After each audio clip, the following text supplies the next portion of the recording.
Chris Williams, Chris Williams.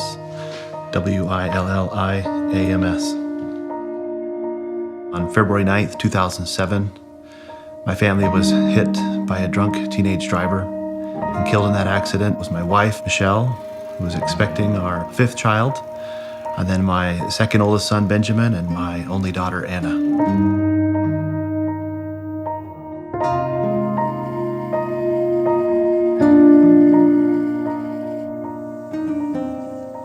It was a Friday night like any other in our family. It was full of fun. We'd gone out to dinner as a family, and my oldest son was off with friends. I saw a pair of headlights coming at me at incredibly fast rate of speed, so as I tried to do some maneuvers to get out of the way, it was too late. We were hit broadside or T-boned. As I surveyed the scene and saw my wife, I saw her chest go down and her last breath leave her body, and I wanted to cry out for her to come back.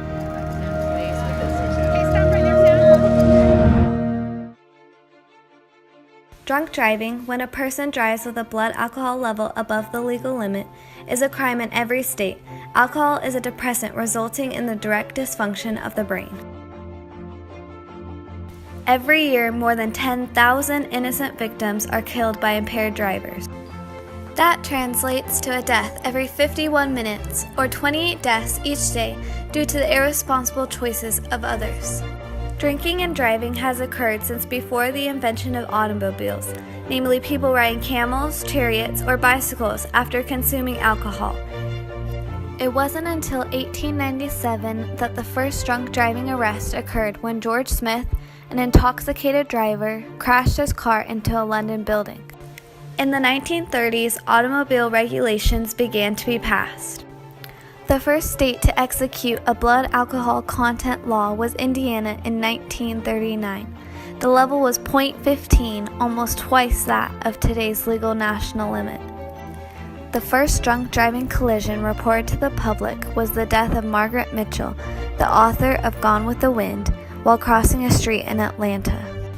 In the 1980s, Mothers Against Drunk Driving, the first organization to demoralize drunk driving, was founded. In 1984, the legal drinking age became 21. The United States adopted .08 as the national standard in 2004. I believe that stricter national drunk driving laws should be passed and enforced in order to, number one, prevent further casualties, and number two, discourage offenders from getting behind the wheel.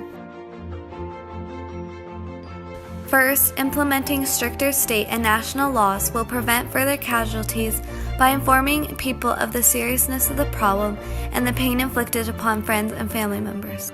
Stephen Benvenisti, a political leader advocating for changed laws in New Jersey, was a victim of the reckless decisions of an intoxicated driver in 1989. Benvenisti says he's not looking for words, but deeds to put the brakes on drunk driving in New Jersey.